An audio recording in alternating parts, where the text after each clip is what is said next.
Hey everyone. I am responding on this Twitter in this stream to a request for, um, doing a bit of a Q&A on Atom 2.0, responding to stuff from the community. Solra on the governance channel uh, shared a bunch of messages. I have those messages up on the stream. We're going to go through them and talk about it, and we'll see how this format works.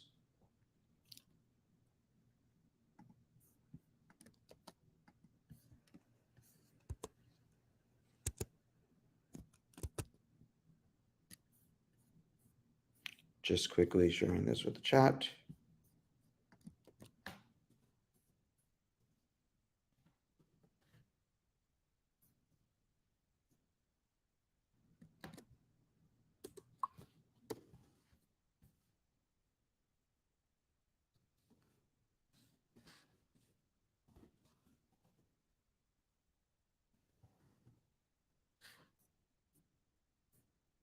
All right, we're going to dig into this.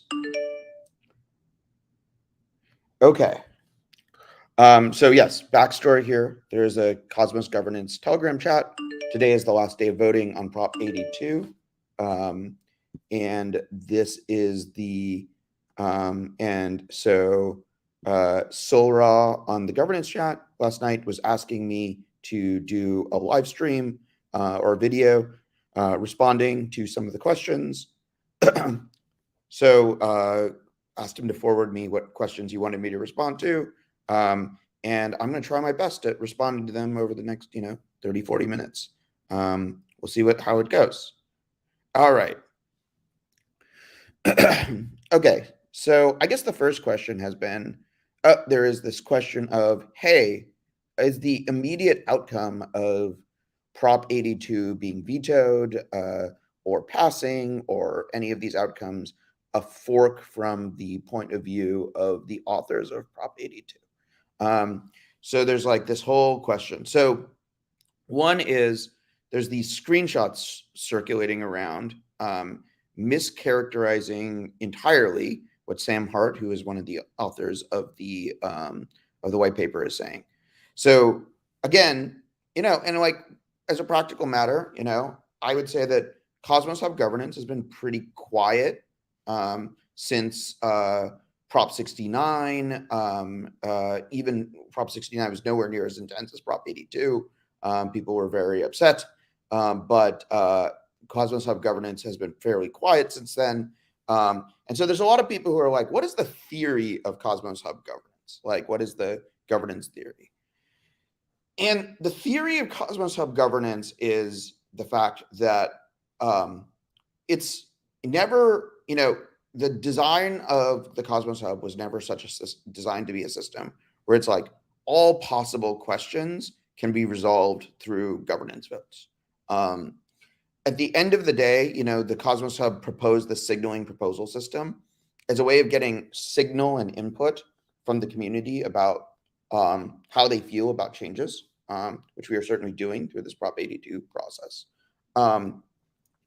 The ultimately, the like, I guess the truest form of governance that exists within Cosmos is basically two things. One is that the light clients that power IBC automatically follow 2/3 plus one of the voting power of the validator set. So, what is an atom on Osmosis, on Juno, on everywhere, on the throughout the ecosystem, is primarily defined by a chain, by whatever chain the IBC client is automatically following. So that is sort of the definition of it. And this led to this sort of core insight into Cosmos Hub governance, whereas like, well, if 2/3 of the validator set are opposed to something, 2/3 of the voting power are opposed to something, but a minority strongly believes that it should move a certain direction. The only solution is a fork. The only solution is a new asset in the IBC ecosystem. I think that's mostly what I think that should be a clear. So no one I'm personally not proposing a fork right now.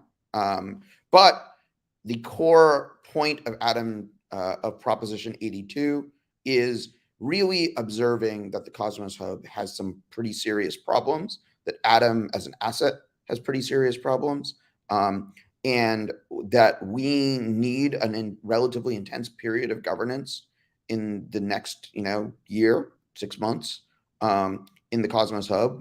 There's going to be more of this, not less, to arrive at a solution to these problems. And it remains to be seen if such a thing is possible. Is like my point of view.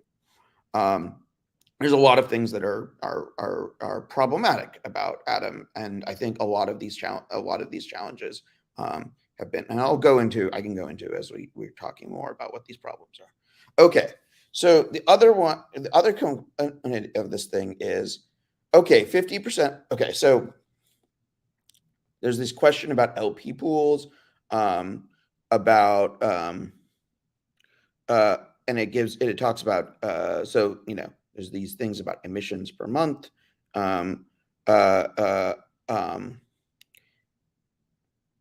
Okay, so let's talk about this LPing concept. Okay, so where does the LPing concept come from?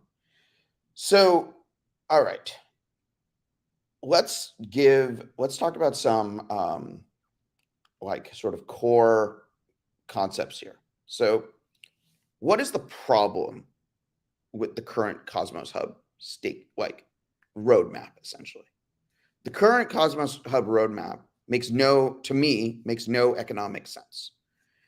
And here I'll sort of go down the ideas of why does the current Cosmos Hub roadmap make no economic sense? So first thing is that we have the Cosmos Hub. We have the Cosmos Hub is currently sort of running on staking rewards. Staking rewards are a system by which we punish people who are not staking, who are using these activities essentially productively, and whether it's keeping atoms unstaked to spend on writing software, to work on Cosmos, or you are taking these atoms and you are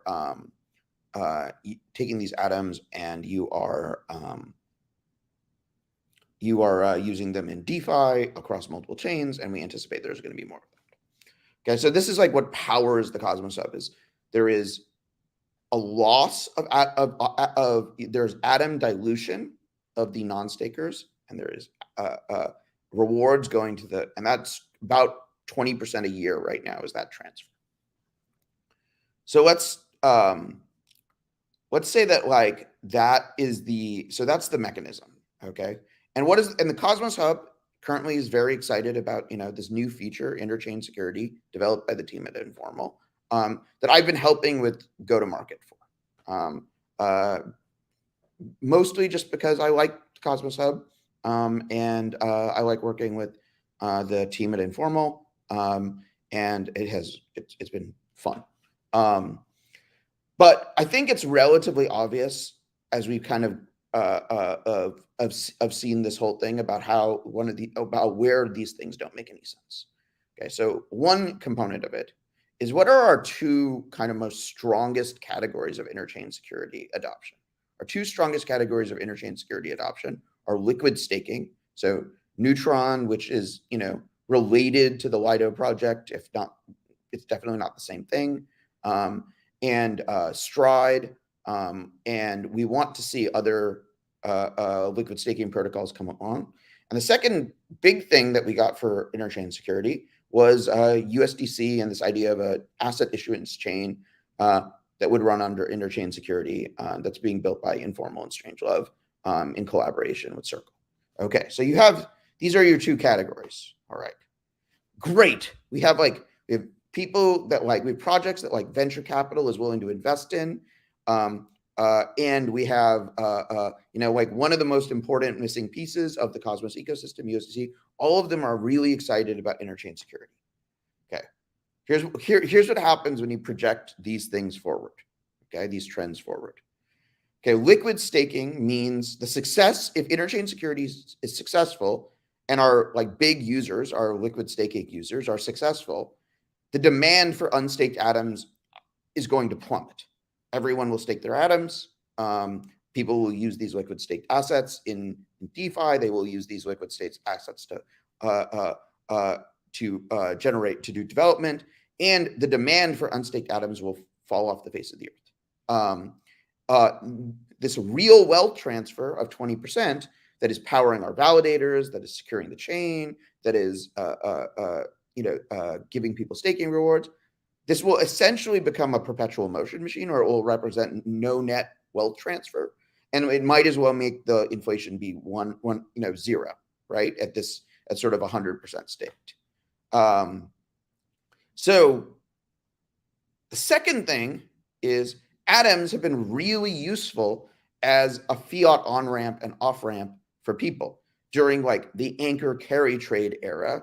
A huge amount of billions of dollars of flows where I'm going to buy atoms, go over to Osmosis, swap into UST, take those over to Luna and stake them in Anchor for my 20% yield. Now, all of this was an unsustainable, unsound scheme, but it represented billions of dollars of flow through the Cosmos Hub and Osmosis and atom pools, and a lot of and that resulted in a huge amount of economic disruption when Luna collapsed.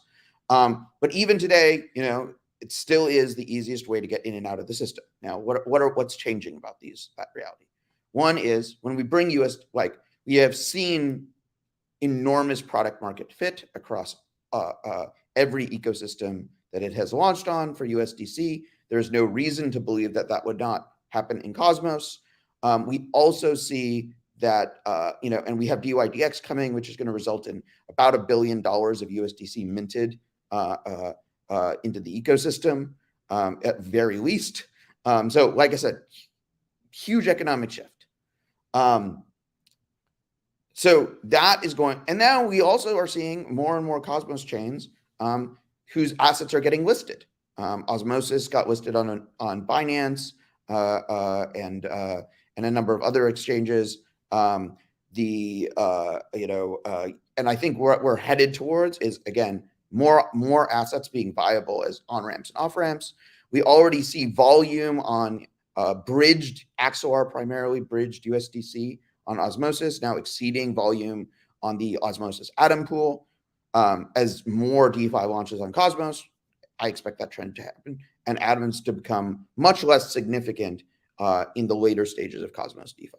So when we come back to this a year from now, I would expect that we're going to be probably, I think inevitably we are going to be starting to enter into a regime where we're like 70, then 80%, then 90% staked on the Cosmos Hub. We have to and the sort of mechanism of wealth transfer that has made the proof of stake economy work is that that makes the proof of stake economy work on the Cosmos Hub is going to break down. Okay, so I don't know. This is extremely foreseeable for me. Maybe this is and this Prop 82 process is a process of sort of educating the Cosmos community around this. Okay, so all of those things are true. Now, okay, so assume my projection of the future is an accurate view of what is likely to happen. And this is a falsifiable hypothesis. We can come back to a year. Maybe the staking rate is the same. Atoms are still really popular. And everyone can yell at me for being wrong. Like I said, I'm putting my money where my mouth is, and I'm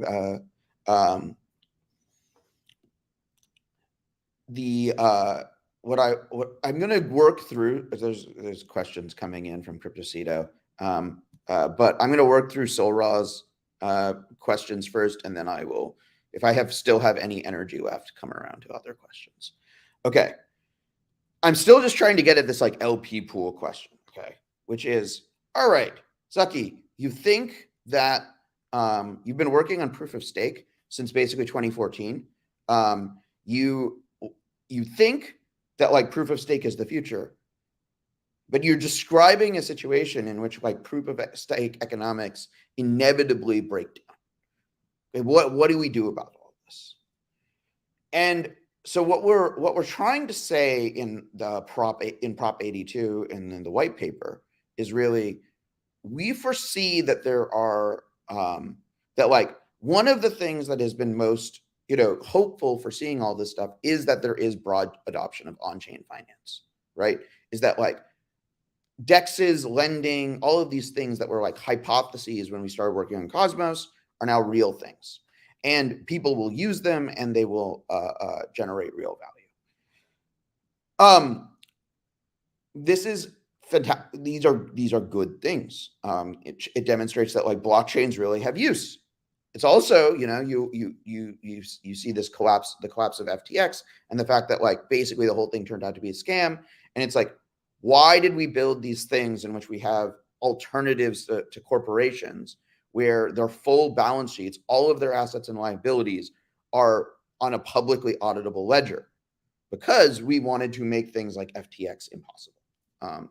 This is why we did it. So, okay, pop the stack all the way out. My belief is that when you look at the future of economics of the Cosmos Hub, and you look at how the economic environment is changing, the only way to get to a sustainable place is to generate revenues that could be shared with stakers that do not come from this wealth transfer from unstaked to staked folks, okay? Like this sort of core economic design. So this piece of the system, like this thing that we've, so one of the things is that there are going to be assets in this Cosmos ecosystem environment in which the Cosmos, so like, let's give it, like put examples into this. So like one of the most effective things that the Maker protocol is doing right now is it is offering leveraged LPing on the on like the USDC DAI pool in collaboration with the Arrakis protocol, right? Now, is leveraged LPing risky for the Maker protocol? No. The Maker protocol makes DAI, and they hold a vast amount of USDC in the parity stability module. So it's essentially like costless revenue for them to, or like no additional risk revenue for them to offer leveraged LPing in that pool. So this like 50x leverage that they offer in that pool. What I'm saying is, when I talk about LPing as a use case for the allocator, is I don't think that we should LP a very large set of assets, or only we should LP assets in the event that like the Cosmos Hub is generating other forms of revenue from the protocol, whether it's fees and staking rewards for interchain security or block space from an allocator. The importance of the sort of council program and like building a real business development team or teams like this idea of multiple treasury DAOs in Cosmos that go out and are like trying to earn revenue for the Cosmos Hub that isn't based, that like is like generated from real economic activity, is we can like work out these like complex multi-mechanism deals, and LPing becomes one tool in the toolkit. And it's all about having like a professional ecosystem of risk evaluators, treasury experts, people who want to talk about this. And there are the idea of having transparent public governance, though, that is like coming up with like a reasonable asset allocation strategy is, I think, critical. Okay, so this is the whole thing. It's like, I think there are plenty of assets out there that are not going to be rugs, that like the Cosmos Hub can, or not plenty. There will be select assets. The standards for risk management should be extremely high, but this is a way of obtaining real revenue for atom stakers, which we will need if you believe in the future that I have been outlining. Okay, so just go that. So we're talking about breakdown of emissions per month. The white paper right now, I believe it breaks down. So what we're talking about is, and like, again, Cosmos Hub, the Prop 82 is extremely imprecise in its like in like what it's doing, right? It's not code, it's a direction. And the idea of the direction is to go to tail emission, to get to 300K or less. And it needs a more specific proposal with code in it.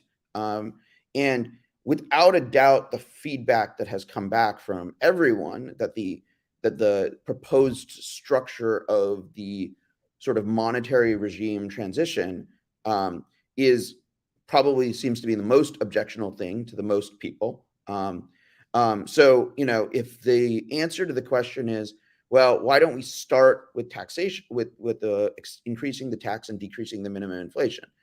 I will say that if my general expectation is that the tax plus decrease in minimum inflation process doesn't get us to a large enough treasury to generate a self-sustaining economic flywheel. Like, we will end up in a situation where the Cosmos Hub has too small a treasury to generate meaningful staking rewards into the future. But like, I'm certainly open to a differently structured transitionary period where we can all, examine whether or not the future I've been anticipating is coming true. Yeah. Okay. So yes, the solution is staking rewards, allocator rewards, unstaked transfer from unstaked atoms, and scheduler fees are the total staking rewards of the Cosmos Hub. Oh, okay. Let me do that. I can share the YouTube link. Let me do that on Twitter.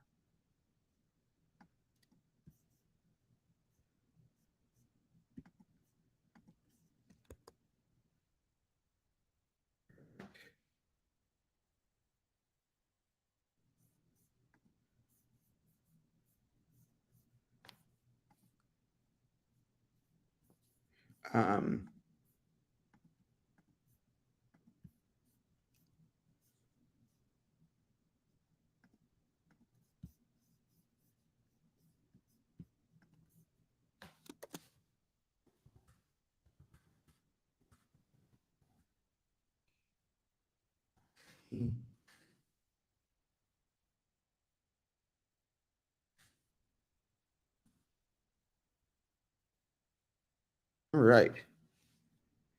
Yeah. So, thank you, Ghazni. I have responded to your request to share the YouTube link on Twitter. Okay. And again, the question is, do you intend to fork if Atom 2.0's propositions fail? I don't. I think there are sort of two open questions here. One is, what percentage of, I would say there are people who are voting no with veto who claim to agree with 80% of the Atom 2.0 paper, and there are people who are voting yes on Prop 82 who claim to agree with 80% of the Atom 2.0 paper, which means that we need more propositions, and probably propositions that do something actually practical rather than just signal, to figure out whether or not we are at an irresolvable impasse. The other thing that has been interesting is that, AIB, after basically not participating in the Cosmos Hub, for the last 2 years, has been very active in this proposal, and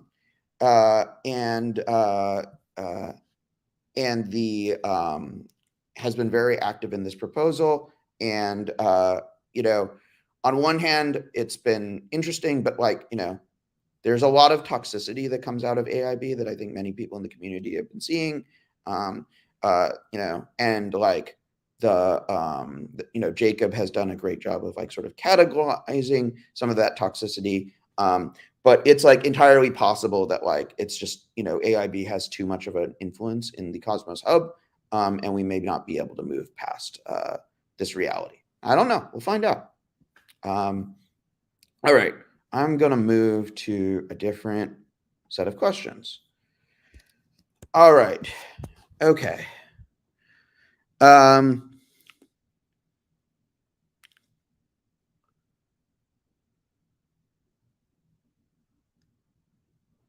So a whole bunch of different forwarded message. Okay. So the question is, one is teams will have to dump inflated atoms to hedge their treasury into dollars. Also, Cosmos Hub can ideally start doing treasury diversifications. If this system had been going and atoms are at $40, I think it would have been great if the community pool could have been, we talked about maybe doing a community spend proposal, setting up a multi-sig, doing a swap, all this stuff. It's just super complicated. There's no infrastructure for any of this stuff. And it's it just ends up in give Zucky millions of dollars worth of atoms and hope he doesn't run away with them. What is the current theory. Whereas what we're building, what we're talking, the infrastructure that we're talking about building, there's so many pieces of governance that are just missing on the Cosmos Hub, right? There's an inability to use governance to go out and do a trade. It's the idea of having some group that has been some subdata DAO that's powered, that the atom holders have veto over. All of this stuff has just been a total mess. And it has really come down to a small group of contributors running a very opaque process who did, did Evmos, did Prop 34, did the COSM-WASM funding, all of these propositions. I was involved in many of them to get anything out the door. And it's just a mess. And this is the so there's a whole bunch of stuff. Then so I think so there is. So the second question is, look, from Prop 72's point of view, and from my point of view doing ICS, Cosmos Hub, you're not going to get a robust atom holders. You are not going to get a robust ecosystem of interchain secured chains if you are not willing to commit atoms to this process. They can come from increasing the tax and generating more atoms into the community pool and passing more community spend protocols that pass things off to sub-DAOs. It can come from an inflationary event. But I got to be honest with you. One, cannot keep doing this for free. Personally. Two, having a 2-person team of Yelena and Thyborg doing interchain security go-to-market is vastly inadequate.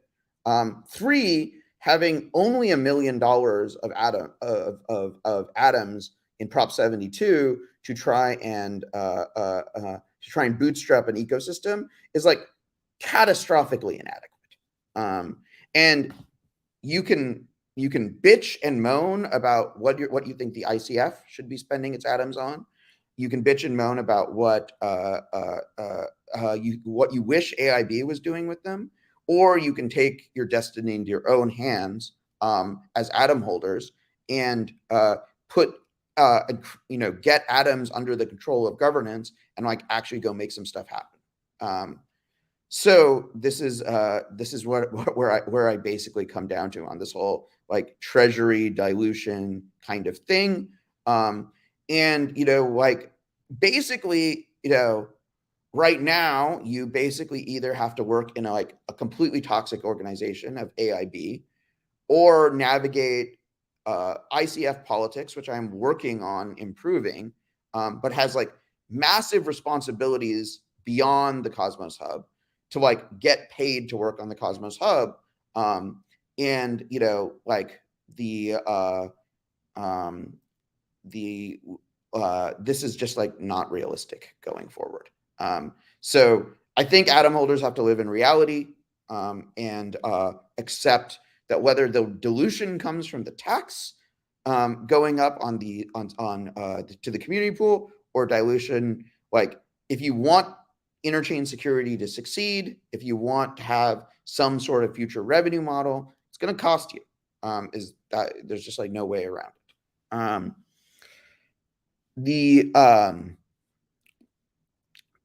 Let's see, what are the only other things that I want so talk about the Luna fork. Yeah, I mean, I don't know. The Luna fork is irrelevant to this question. Like as far as I'm concerned, Adriana brought some good points that could resolve all the issues. I think I've given my opinion on this, which is the community tax is dilution. Increasing the community tax increases the rate of dilution. If you use the same definition of dilution that Atom 2.0 is, or that like has been applied to the Treasury Mint, it just spreads it out over a different time schedule, and I think probably runs out of steam too early. There must be a solution that brings the community together. Totally unclear what everyone's negotiating position is on the no with veto side.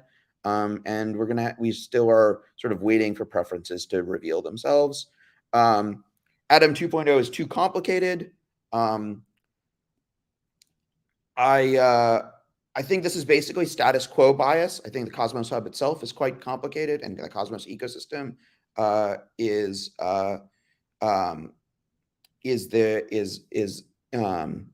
important. So yeah, I'm gonna go, yeah, absolutely. I would also just like continue to make the point that, well, let's go on to other questions. Okay, so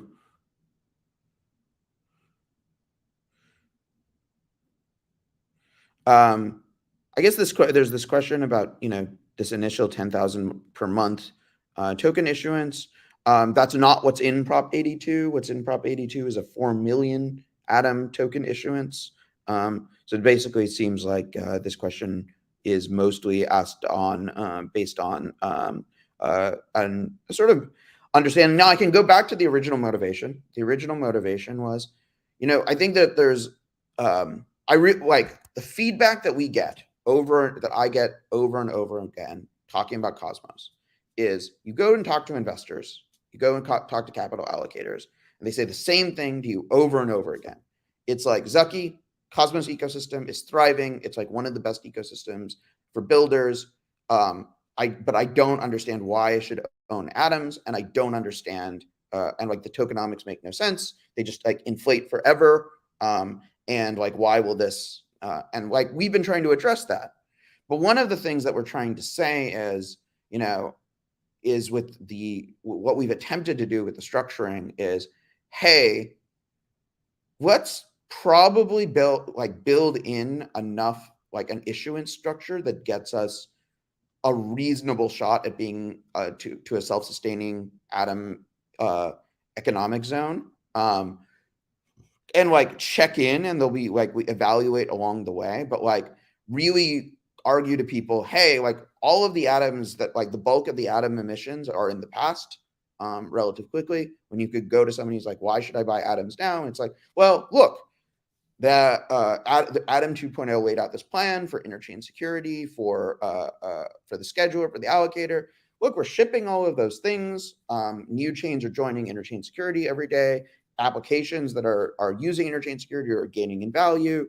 You know, billions of dollars of USDC are being minted, billions of dollars of staking derivatives, billions of dollars of, we have DEXs like Duality, and, you know, a DeFi ecosystem on Neutron. These are all gaining in value. This is why you should own atoms.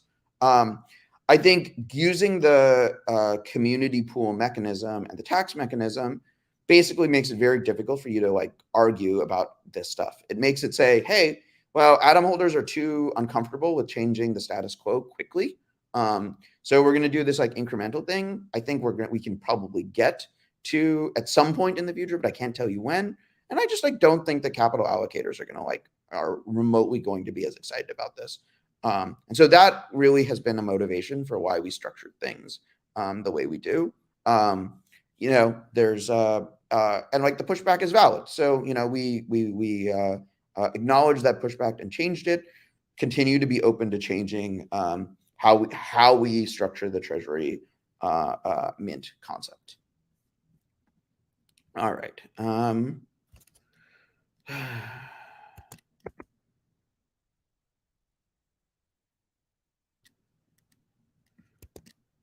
So there's this question about it's scary about that millionaire validators and VCs of Cosmos are voting yes. I think I just basically explained why. Right, like the current atom tokenomics kind of suck.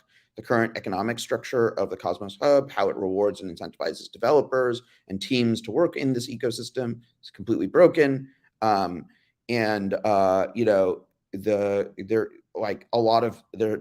is a large amount, and like basically you need capital allocators to think this is an interesting asset if you want your atoms to be more valuable. What will be the total supply of atoms within 5 to 10 years? I think what we propose in Atom 2.0 is trying to get to a total issuance of about 300 million atoms, and then essentially get into tail emissions by then. But whereas like right now we're hyperinflating and we can easily get to 5 to 600 million atoms.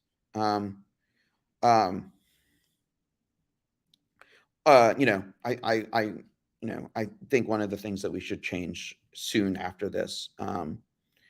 Okay, so liquid staking. Okay. Another question. Okay. What will happen to Atom 2.0 if what will happen to atoms? Nothing is changing. I mean, the main consequence of Atom 2.0 short term for if we start going down the Atom 2.0 route is that more questions about the LP thing. But basically, your atoms are still going to be the staking and governance token of the Cosmos Hub. What will happen to airdrops for atom stakers? Okay. I think that the airdrops for atom stakers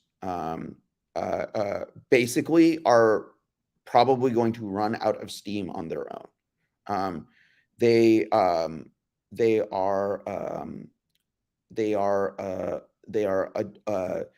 a marketing mechanism for drawing attention and buying liquidity from the community. And this is I do not expect this to keep going. They'll like place the opportunities where it will provide good return on investment to spend so much of the community treasury on initial distribution and DEX liquidity from atom holders is going to go down over time. And like it does create an environment of what I think are fairly predatory tokenomics, where you use this airdrop and you use the marketing energy to buy exit liquidity for the team, the founders, etc. I think this is fairly predatory and is something that like I don't expect to last forever.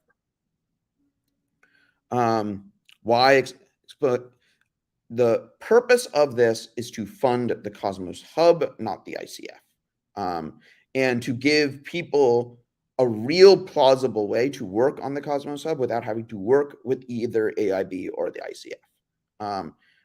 To only have to work with the council system in Atom 2.0, the Atom holder community at large, to work directly with the atom holders instead of having this layer of opaque centralized organizations that you currently have to work with if you want to get paid to work on the Cosmos Hub. So Atom 2.0 becomes more centralized. How does Atom stay decentralized?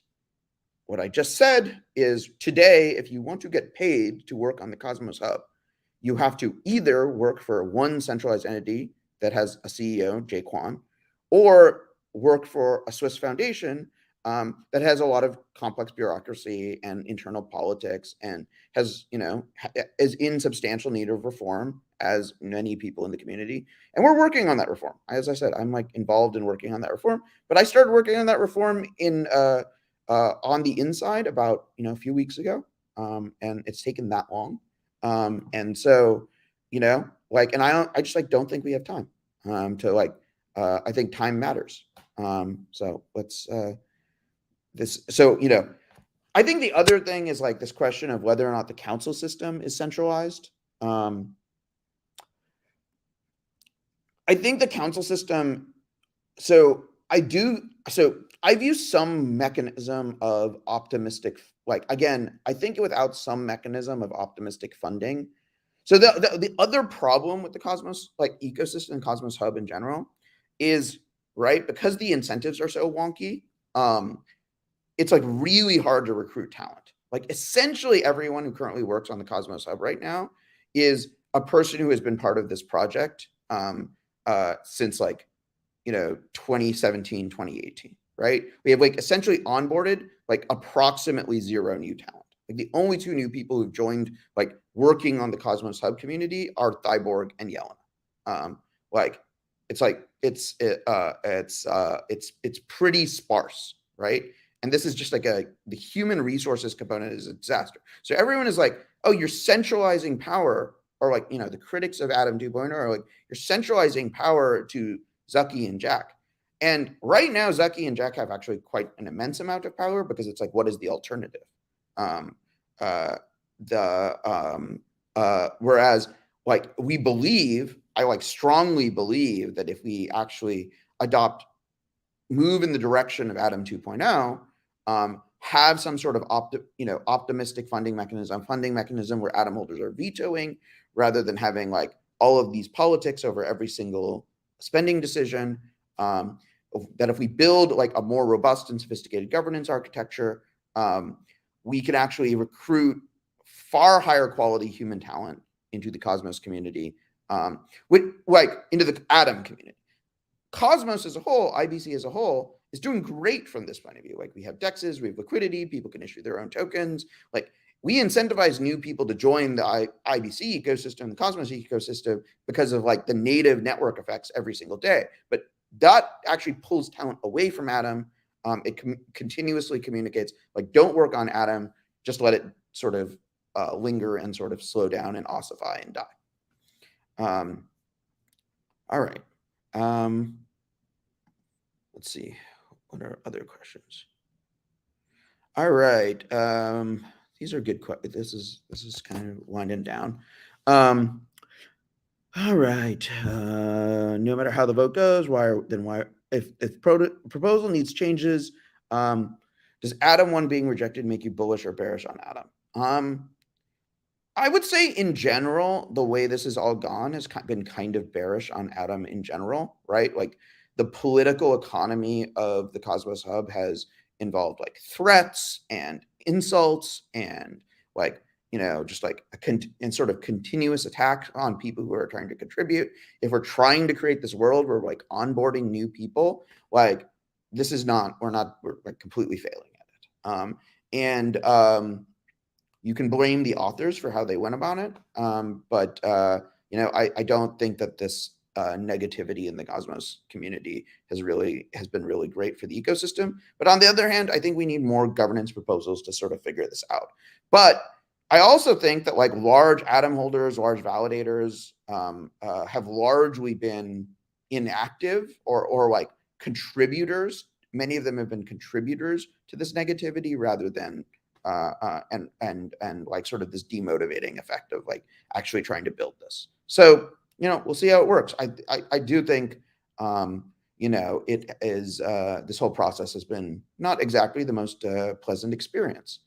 To get to that, to be honest, if Zucky doesn't back down from Atom 2, this will be the start of the end of his career. This is exactly the kind of bullshit that is the toxicity that has been present in the Atom sort of governance chats on an ongoing basis. The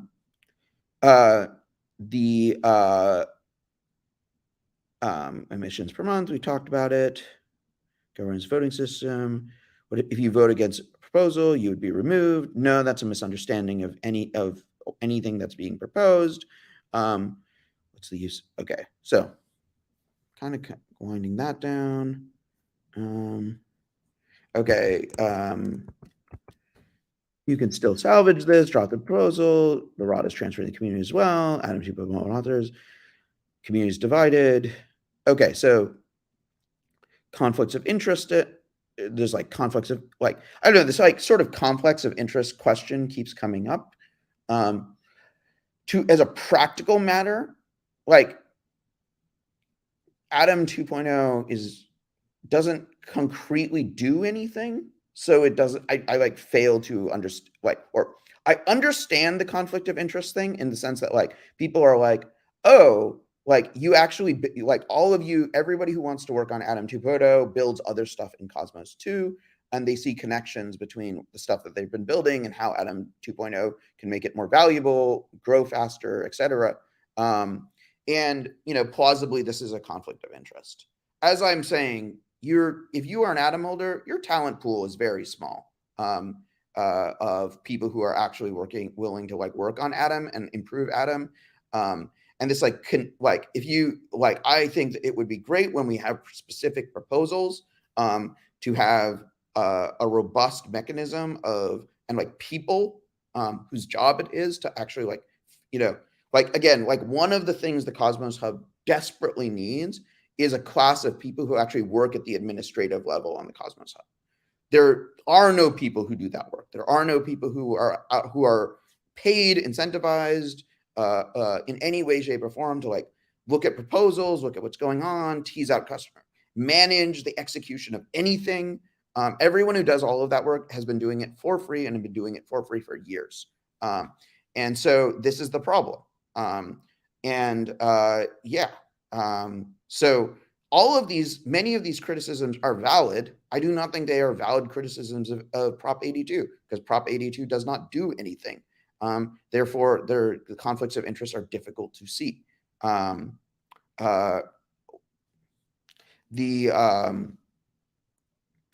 then, okay. All right.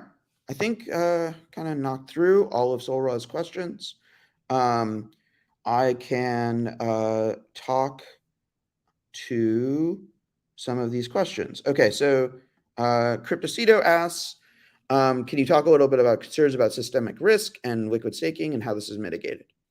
Okay, so first point is liquid staking is happening regardless. Second point is liquid staking is by far one of the biggest users of interchain security. If you believe in interchain security and don't believe in liquid staking, you have a paradoxical view of reality, and it's difficult for me to figure out how to help you.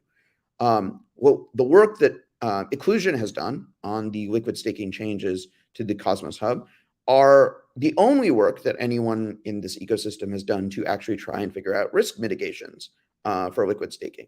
Now, there have been good ideas that have been floated by people like Jay since then, but like I said, we've already so what are the mitigations that Iqlusion built? Iqlusion has built two things. One is this tokenized share system. Now, on one hand, the tokenized share system improves the ability to adopt liquid staking.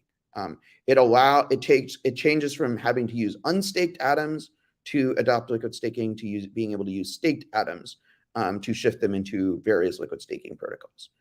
But the other thing that it allows you to do is move atoms between liquid staking protocols very quickly. So you're like, I don't like Stride. Now I like Lido. I don't like Lido. I want to use Quicksilver. The tokenized share process, just in the same way that redelegation has been very important to the Cosmos Hub. The second thing that we introduce is this idea of the exemption system. By exempting a delegation, an exempt delegation cannot be used with the tokenized share system. Therefore, it's much less useful in liquid staking. And so the tokenized share system is really designed for, one, people to build protocols on top of it, lending protocols, DeFi protocols, et cetera, that allow settlement directly into tokenized shares and therefore settlement directly into staked atoms. So the kinds of, like, the depeg risk that comes is in like liquid staking protocols usually comes from the fact that you're like, I can't, like, final settlement is not accessible or not accessible instantaneously, right? I have borrowed against my liquid staked, I have borrowed against my liquid staked atoms. My liquid staked atoms are now liquidated. A person is like, I don't want liquid staking atoms in this protocol because, like, its value is crashing. What I want to do is get back to staked atoms. So you get these like death spirals of people who are trying to find liquidity and achieve final settlement. And the point of the tokenized share system is it should minimize the amount, volatility in those circumstances because of the fact that it allows you to get to finally settle to staked atoms. Now, it doesn't make, allowing people to finally settle to unstaked atoms kind of doesn't make any sense. There are ideas that I think are interesting about other changes that can be made to the staking system. We could adopt Babylon chain in the Cosmos Hub, and which conflict of interest. I'm an investor in Babylon chain, but we could adopt Babylon chain into the Cosmos Hub and go to like an unstaked period of like a day rather than 21 days. There are various other improvements here. We could have an exit queue for the Cosmos Hub. So depending on how many people are trying to unstake at any given time, but if you are in a liquidity crisis, that will also be a problem. But I do think the tokenized share thing really helps mitigate the risks of lending protocols stacked on top of liquid staking protocols in a way that other protocols have not. And then, one of the other questions is really the exemption system. So the exemption system is, again, designed to align interests. One thing that I think would be interesting to do is, exempt atoms can potentially have to be staked essentially for very long periods of time, depending on how many outstanding tokenized shares there are. If there are there are a bunch of parameters. There are some parameters that we put in. So one is if a validate, so let's say Occlusion has 10,000 exempt atoms staked against it. That means that there can only ever be 10,000 tokenized shares issued against Occlusion at any given point in time if the ratio is 1. And that's a governance parameter. Governance can adjust that ratio. And so if there are 10,000 liquid staked atoms out there or tokenized shares out there, then 10,000 tokenized shares out there, then, the parties who have exempted to Occlusion cannot unstake. We could introduce things like, we could make exempt delegations also potentially have like, how long are they what is their unstaking period? We could increase that arbitrarily. We could potentially give exempt atoms new rights in governance as a way of countervailing for governance. But again, we've put a year of work into mechanism design here. I'm not saying it's done, but we've put a huge amount of work into that system and thinking about systemic risks with liquid staking. I also think that liquid staking is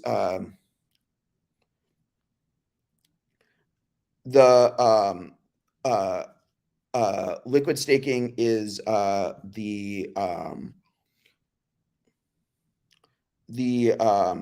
liquid staking is like the only countervailing force against the dominance of centralized exchanges in proof of stake systems. And so I think it's really important. Cool. I'm trying to see if there's anything.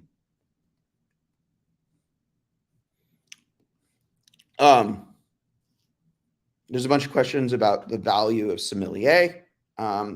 So, the whole point of Sommelier is our osmosis pool is extremely low liquidity. And because we have not engaged in the kind of predatory tokenomics that you see in other parts of the Cosmos ecosystem. So, whether or not we are getting real price discovery on the osmosis pool is probably questionable right now on Sommelier. Sommelier is a long-term project. The sort of full functionality of Sommelier launched about 2 weeks ago when we launched our strategy tokens. We have more strategies coming. We have non-inflationary tokenomics. And again, Sommelier is an experiment in trying to build a proof of stake system, which is not based on just this punish the non-stakers system of economics. So I would say that, like, just looking at the price dynamics over the last year, but Sommelier does not really capture the value of what Sommelier has created. Essentially, what Sommelier has created is a system of doing, trading and incorporating other DeFi products that cannot do what we have seen at FTX, cannot do what we have seen at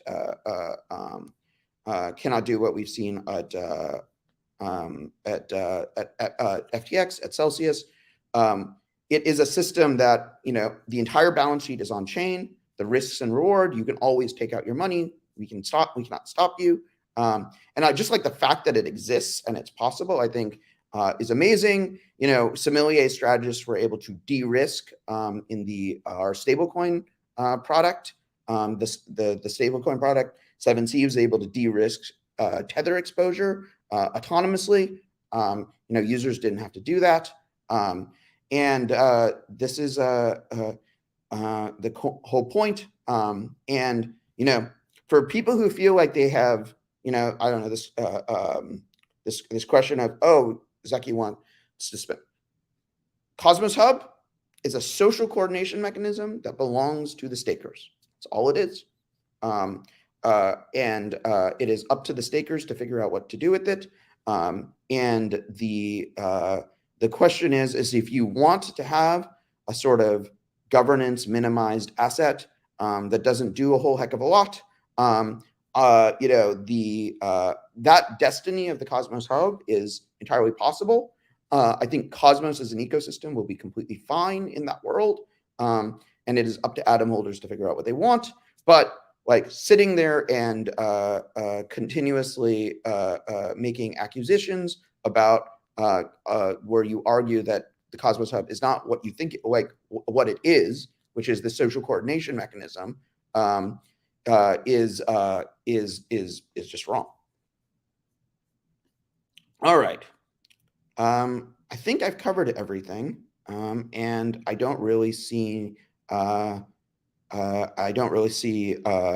much else that is in here of interest to respond to, other than some sort of again, specious attacks on me, which seems to be like the general vibe from many of our governance participants, which is unfortunate. So please vote yes on Prop 82, regardless of how the vote goes. I'm still interested in engaging the governance process, and we will see where we go from here. Thank you very much. There's a question. With respect to community center, will the authors make and include the founder in the whole process? Not really interested in working with Jay. He is a toxic human being. And I don't think that is a really viable way forward. And if the community has that expectation, they're likely to be disappointed. I don't think Jay has the ability to attract and retain talent in working on Cosmos. And what the revisions should be, pretty unclear.